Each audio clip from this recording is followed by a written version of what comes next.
a damn good question. That's funny. I hope the guy's listening to the show. And, I mean, his name is Frank. Yeah. And so, like I said, it'd be funny if he calls me up and says, I actually ask him, what do you use, and what do you use a 7-inch blade for? Yeah. And you wear it's meant to be held in like on the belt. Hey, Carl, that's for cutting a pound of flesh. Yeah. But if you're off by one hair, or one iota, above one, the pound of flesh, then you're liable for damages. And no blood.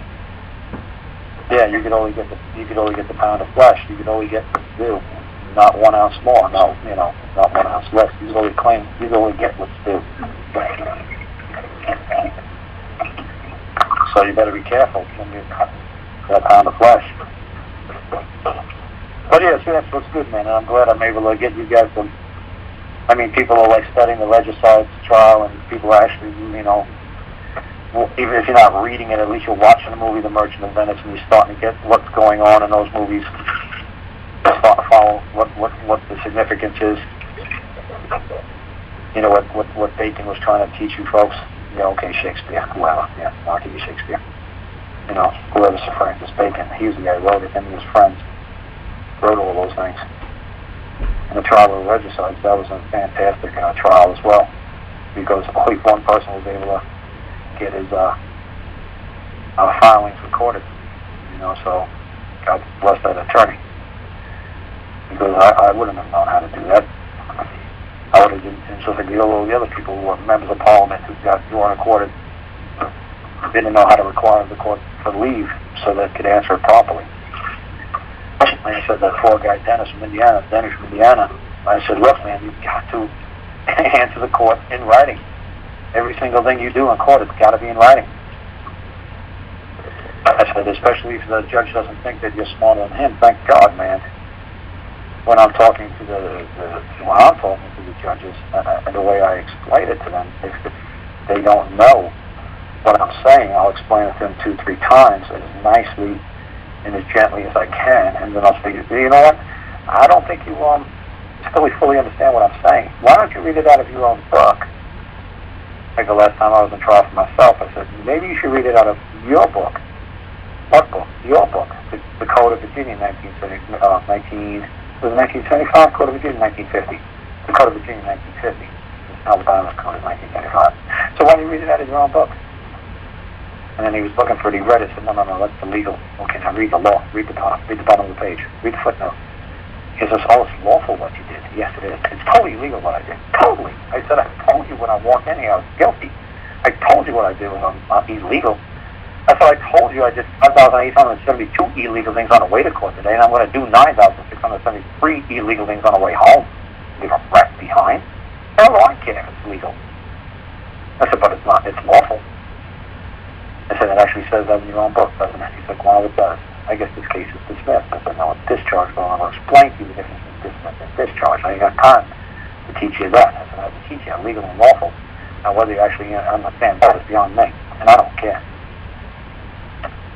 But like I said, so when you go to court, you have to have their own book in front of them. You have to be able to throw their own book at them and say, what does that say? Wow, it's lawful. That's right. But over here it says it's illegal. That's right. So I guess there's a difference, isn't there? Oh, I guess there is. And you need me to do what for you, sir? What more do you require this court need of me, sir? Wow, I guess they got no case against you. No, they never did, sir. I told you people everything I do from the second I step out of my threshold and into the public venue is illegal. There is nothing I do in the public that is legal. Why? So that way I'm going to have to go. I'm not going to be stressed out wondering, oh my God, I wonder if what I'm doing right now is legal. Oh my God, I guess I should worry about. You know what? I think it's illegal to do that. I think that's behind. I remember doing that in court one time in the lobby. It was fun. Talking to a prosecuting attorney and my sister. I said, oh wow. I said, that's a prosecuting attorney. Let me go ask him some questions while you're standing here. So I said to the guy, I said, hey, I got an easy question. My sister's wondering the difference between legal and lawful. I said, maybe you could help her out. And he was like, okay. So that poor guy, man. And within 10 minutes, I had like 6 or 7 deputies surrounding me and him and my sister, because they would walk by and they're like, uh-oh, this guy is saying, but by what authority would a deputy or a sheriff or anybody have the right to put their hands on me if I'm standing here in the middle of the street singing show tunes, or if I'm walking around buck naked, or, who would have the authority to touch me? If I'm enjoying whatever little time I got left on planet Earth in whatever manner I choose, who's to say what's right and what's wrong? Who died and left you my daddy? So it's so funny, him saying, well, society's got to be what society? I'm not a member of your society. Who said that I have to be a member of your society? Am I in a public venue? Yes. Am I under your domestic authority? Yes.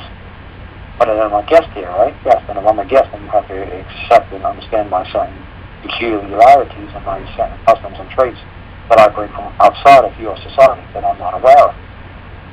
And you've got to treat me as a guest. You can't hold me liable, can you? So it's so funny watching all the deputies. When I started to prosecutor, man, deputies all started to stop and listen. Like, uh-oh, is this prosecutor in trouble? It sounds like he doesn't know how to answer this guy. What's this guy going on about? It was funny. It started to get a crowd. And I said, if one of these deputies touched me, what could I do? He said, can I hold them liable? He's like, oh, no, they're doing their job. Oh, really? And their job is to touch a man, who's just expressing himself, who's just freely expressing himself.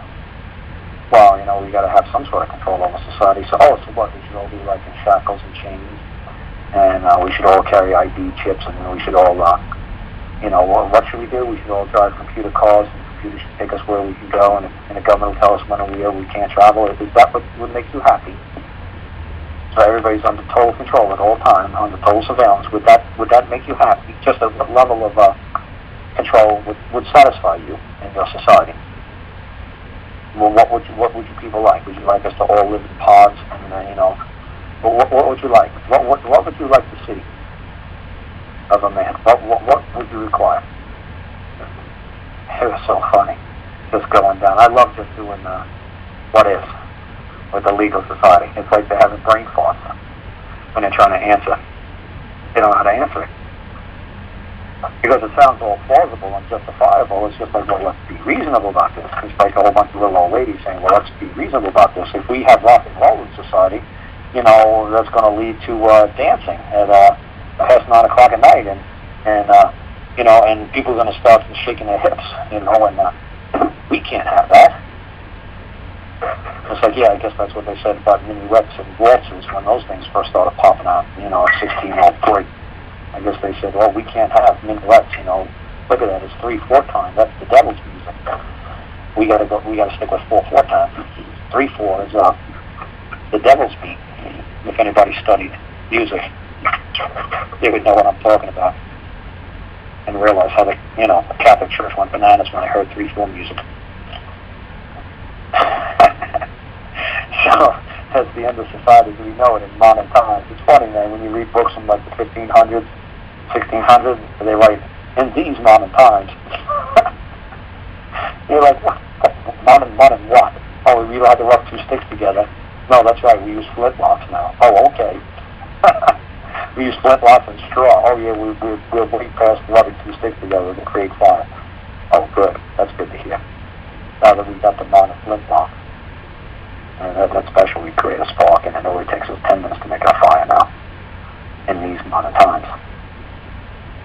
But it's so funny how every society believes they're living in the modern times, that they're the end-all, the be-all, and their opinion and their rules and their belief in law should go without question. It should go unchallenged. Because any question or any challenge to their 1099 beliefs or 1602 beliefs will lead to pandemonium, chaos, and mayhem, and society will disintegrate off the face of the earth as they know it.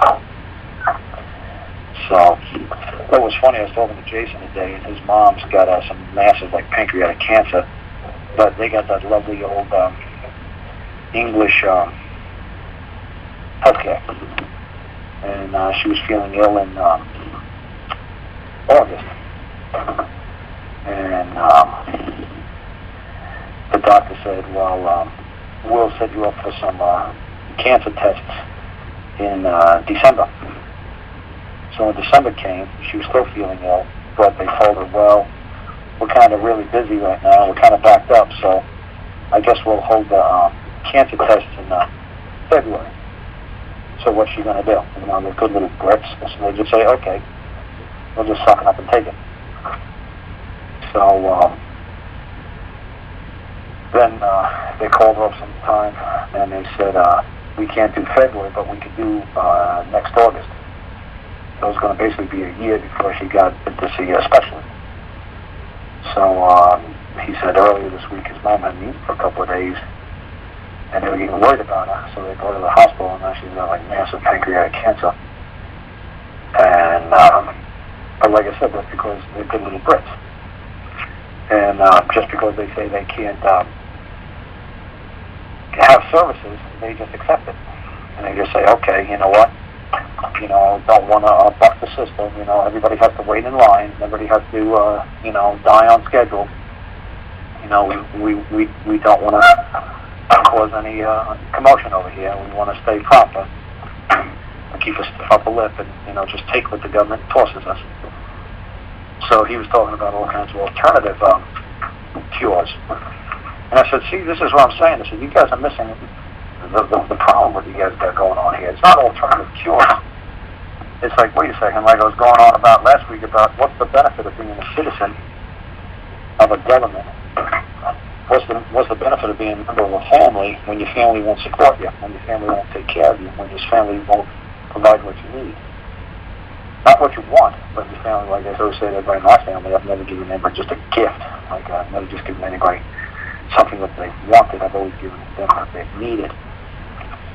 Now that's what you should get from your government, because in time of need, when they get ready to go to war, when they get time to go to, you know, when they go into Syria and Iraq, they're going to call up onto the citizens and say, okay, you people are going to tighten up your belts, you're going to pay more in taxes, and you're going to get rationed, and we're going to call up your sons and daughters to go fight, to go kill other people for us on our behalf. Because we in the government thinks it's best for you to go over there right now and just lay down your lives. So we can stay home here, and we can tell you people what to do. Because the people over there, they pissed us off. So go lay down and die for us.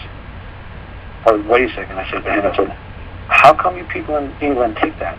And he says, well, the government always says that we don't have any money. I said, well, I'm sure they got a vested interest in the Channel. I'm sure there's a vested interest in that London Bridge. I'm sure they have a vested interest in Big Ben of the House of Parliament. I'm sure they got a vested interest in a lot of those buildings. I said, why don't you tell them to sign them, to sign off on them? Why don't you tell them to sell them to the Chinese, or tell them to sell them to some Arabian folks? Tell them to come up with the money. I said, watch how fast when you tell them, hey, you know what? Wait a second. We're citizens, yeah. We're members of a family, yeah. Well, if my child was ill, don't you think I'd give up everything I've got to see that my child would get better? What kind of dad would I be? That I'd say, well, I'm not going to sell my motorcycle. I'm certainly not getting rid of my car. And I'm certainly not getting rid of my child. And I'm certainly not getting rid of my London Bridge. To save you. It's like, what? So what should we do, Dad? Oh, just throw the kid under the bus. Let the kid take the loss. We can't save them all. Really? So what kind of fearless leader are you? You're a fearless leader that just says, oh, throw the kids under the bus? No, you're supposed to go under the bus. You're supposed to lead. You're supposed to show us how to go under the bus. You're supposed to be the one who's supposed to be, you know, in pain and suffering. Why are we? I never see when in time of war the President of the United States goes out to the front line or lives in a little hut somewhere. I never see him living in a tent. I never see him say, you know what, I'm getting out of the creature comforts of the White House, or I'm coming out of 10 Downing Street, and I'm going to live in a tent in my backyard to show the troops I'm there with them. And maybe I'm not there with them physically, but I'm with them in spirit. See, me and my whole family, we're living in a tent. And what I'm trying to explain to my family, this is what our troops are living through. This is how the boys up in the front are living through. They're living out in the rain. They're living out there in the snow and the heat. They're living out there without running water. So I'm going to show my family, and I'm going to show the whole world that this is what I'm going to do. No three-piece suits and ties, no airport limousine runs. No, we're gonna do it just like the troops do. We're gonna transport my family in jeeps, and we're gonna hike 20 miles a day for our food. So, we're gonna lead by example, not by rhetoric. So that's why I said, poor Jason, I said, I can't believe you English people tolerate that kind of behavior from your family or your dad. Why would you look up to him as your dad and say, you know what? Why won't he help support his family? Why is he a deadbeat? Why is he not taking care of your mom? I thought your mom was a citizen of England.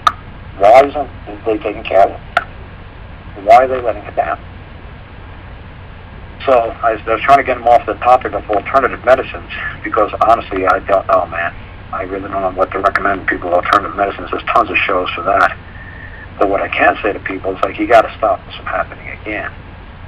How do you prevent the government from saying, well, you know what, we just ain't got any money, stand in line? Oh, really? Don't you own that tower over there? Don't you own the tower in London? Yeah, don't you own that big bell inside of that don't you own Big Ben? Can't you, maybe the Chinese will buy the bell? Maybe we could sell something here and provide for the people in need who really deserve it. I said, why are you tolerating this shit? I said, it's like last week on my show. I said, there's a Jewish guy in Pakistan. He's held, as a hostage in Pakistan. He came on TV, I think CNN. I don't know if it was CNN or Fox News put him on their station on Christmas Day. I was watching the news, and this poor guy's like, hey, you know what? The United States government asked me to come over here and do contracting work, whatever it was, and now they abandoned me over here. And they said, well, we don't negotiate with terrorists. Well, let me see. How dare, Papa or Reagan or Papa Obama or Papa Carter or Papa anybody, I'm the Papa of the Lentzes. Now, I'm telling you, if you were holding my kid hostage, I would negotiate with you until my tongue fell out of my head. I would do everything it took to get my child home. What do you want from me? Well, I want all your money, I want this, Dude, you got it. It's yours. Just don't hurt my kid. Or not only that, don't hurt my kid. You could take me as hostage, but let my kid go.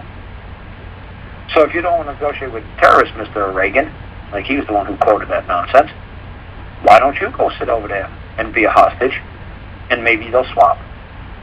Did you offer them to swap? Because if you're the dad, you're more than willing to lay down your life and go onto the bus or trade places with the women and children. Now, I'd love to hear them come up with an excuse why they couldn't do that. Well, I'm more valuable to society than that person is. Oh, really? And what makes you more valuable? I thought we were all equal here. Are you saying that some of us are more equal than others in America? I thought you were a public servant. I thought you were here to serve us. Now, isn't that a member of the public that's being held hostage over there? It's okay, fine, it's a Muslim country, and okay, fine, he's Jewish, and okay, fine.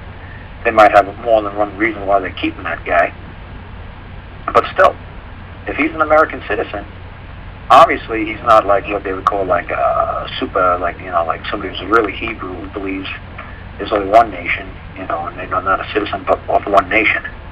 So obviously if he's calling himself a U.S. citizen, well then obviously, he believes in being in, he's more, call that, he's more, oh man, it begins with the letter S, but I'll think of it in a minute. But he's more, he's not so wrapped up with the religion. So, but like I said, why can't they negotiate? Why can't they try to say, well, what do you require of us to let one of our members of our family come home? What do you need from us? Secular, that's the word. He's more secular. And he actually believes that he's a member of the United States. He's a citizen of the United States. He's secular.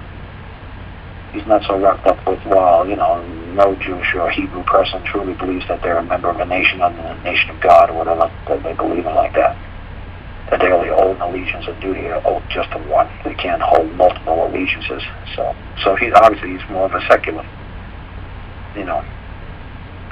But anyway, like I said, Jason, that's the underlying problem, is why can't you guys understand that if they expect stuff from you as a citizen, why can't you expect things from them?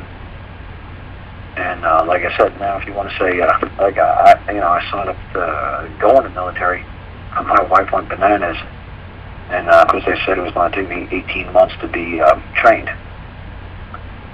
after basic training, I was going to have to go to school. It was going to take me 18 months before I was permanently stationed somewhere. And she said she'd wait, 6 weeks and 18 months. She ain't doing it. So I said, fine. I said to the guys, look, you can't give me what she could give me, can you? And I brought her up to meet them. They're like, no, she's a cutie. I said, that's right.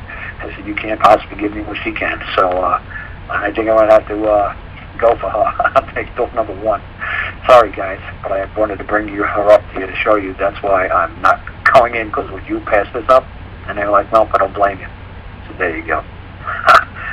So that worked out pretty good for me. But I was talking to like Jimmy Lynn and them, saying, look, the people in the military who put 4 years, who are willing to pick up a gun and stand on a wall and defend us, obviously they should be treated, like rock stars or heroes. That they were willing, even if they didn't have to do it, they were willing to do it. And obviously those people have the there should be more of a stipulation of how you get to be a voter in this country. And one of them should be you serve in the military. Because you're willing to die. You want to die for your family.